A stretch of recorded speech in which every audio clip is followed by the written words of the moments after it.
When you are new to exercise, running, gym, cycle, whatever, your ability might be low, but the effort you need to apply relative to what you're used to could be high.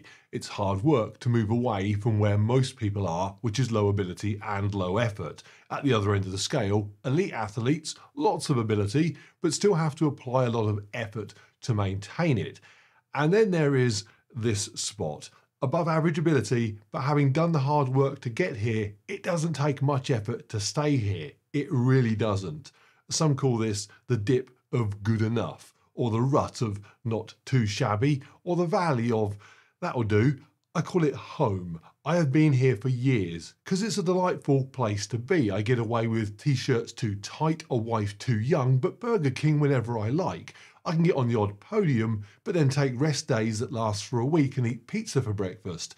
It's the best of everything, but nothing at its best. I'm leaving this dip. I feel like a change. So I'm going to go in that direction, just temporarily, and see if the effort is worth it to be better. I did contemplate going back in the old direction, but my too young wife explained that the t-shirts would not be the only thing I'd no longer be getting inside of.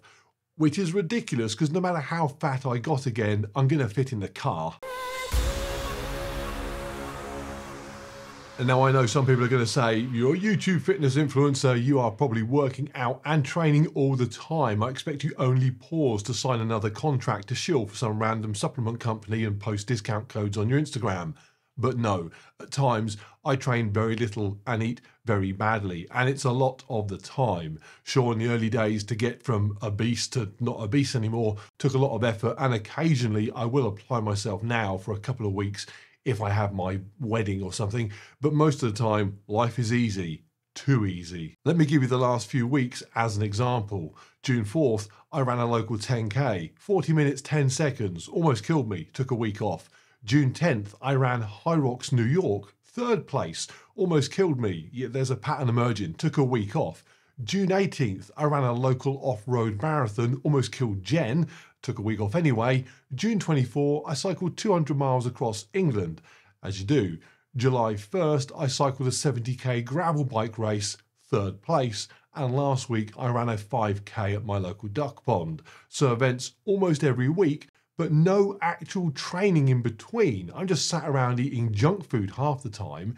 It's why those events wipe me out each time I do them. It's why my body fat can't get remotely close to where I'd like it to be, why I'm never under 100 kilos and always slightly unhappy with how I look. Do you know, I've been in the gym about 3 times since the beginning of June.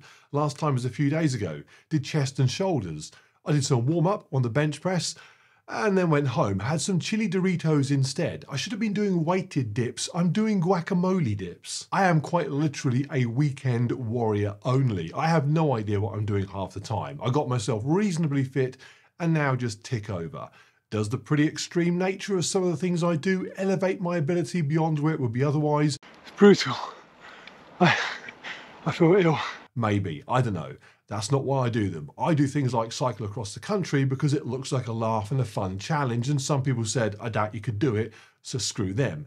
So why change anything? In every one of those recent events, I finished in the top half. In a couple of them, I was close to the front. And I turned 50 in a few months, so not doing too bad. 10 years ago, I'd have died doing any of those things. I'll tell you why I'm changing.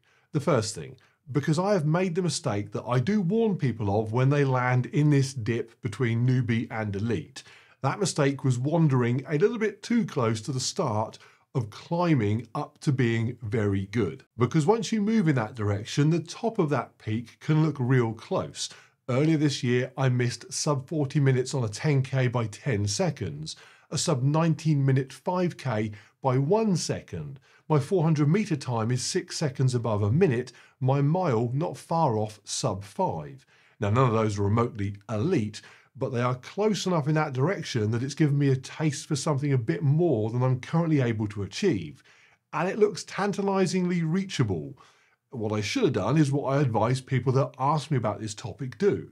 Just be happy that you're now above average and focus on genuinely important things in life, like your friends, your family, your general health, your happiness, that of those around you, not how best to knock 2 seconds off your parkrun time. But I have not been able to get wanting to hit those, for me, elite times out of my head, and at the same time trying to get them out of my head by burying myself under inactivity and takeaway food. I'm basically rolling around in this dip, a complete mess at the moment. And the other reason for the change is I'm coming up to 50, and while I am genuinely excited to get there and hopefully represent the ability to be older and not old, I'm also aware that things like inactivity followed by pushing my body excessively, a crappy diet, I just worked out in fact, I had 3,000 calories of junk food yesterday on top of my regular 2,200 calories of regular routine meals.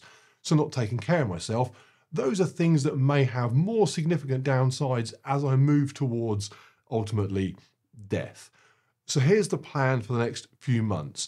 I am going to, and this is something that I haven't done since I first strapped on some trainers underneath my gigantic body, I'm going to relentlessly stick to a diet, a program, a process, and I will apply some targets and goals, something I've spoken against almost, because I believe there are real problems that can come from setting goals, whether you achieve them or not. I'm a fan of good habits, not targets. So basically, I'm going to do a bunch of things that I don't think are really necessary for most people, certainly not important, or even that good an idea, but something has to change. And also, if I am going to push what I can do, realistically, it does need to be now before my advancing years take over. And so if you're watching, why might this be of interest? Well, because I suspect the feeling of going to bed, determined that tomorrow is the start of something new, and then within a couple of hours of waking up the next day, realizing it's just going to be another 24 hours of not getting after the changes you told yourself you wanted while eating your second bowl of Cocoa Pops, I suspect that feeling may be one that applies to more than just me. And irrespective of where on the graph your current point is, you may also find it interesting to know you are not alone in wanting to move away from it, not alone in finding yourself constantly sabotaging yourself from doing so, and hopefully it'll motivate you to see it can be done. Should you copy anything I do? Good grief, no. But if in a few months' time I am running faster than ever, eating well, feeling good about where I am, then hopefully that might help you do whatever is best for you, which might look nothing like what I am actually doing. Being motivated by others is amazing, trying to emulate others is a path to disappointment. Obviously, if I end the year fat, divorced, and dealing with horrific shin splints, then you'll know you should just get yourself to above average, stick in the dip, enjoy the burgers and the occasional park run. Subscribe if you haven't already. Check out the Patreon with the 7-day free trial in order to access, amongst other things, the Amazing Friday podcast. And I'm out of here.